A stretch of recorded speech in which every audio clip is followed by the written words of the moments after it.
In this video, I'll be showing you how you can create an avatar on your Duolingo app for yourself. So just like on other apps, gaming apps and the rest, you can create an avatar for yourself. I think I have a tutorial on that on Roblox. So let's do this on Duolingo language app. So all we need to do is we just tap on the account face there. You can see it selected bottom of your screen.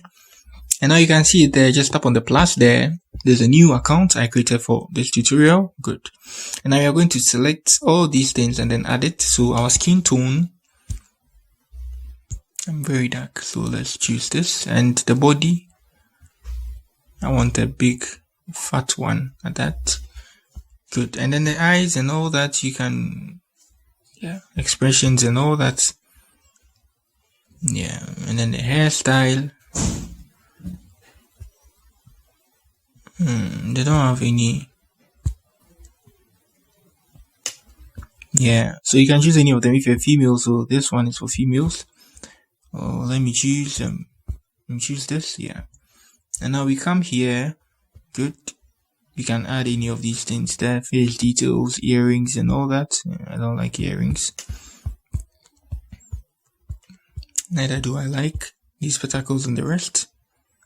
So we move to the next one. Facial hair and the rest. So I don't have any of these things. I think this is okay. This is not okay.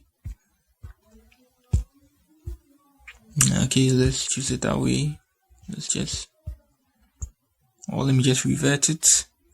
And now you can add cool J's. You can add a lot. The clothing color, you can adjust all that. I think this is okay. This color is okay. Background color, you can do it like this, and then you tap on done. And now that's it on how you create an avatar on your Duolingo app. It's like a profile picture or something like that. That's how you'll be represented on the app. That's it. So if you are new here, just give me a like, subscribe to my channel. That's it for the video. Peace.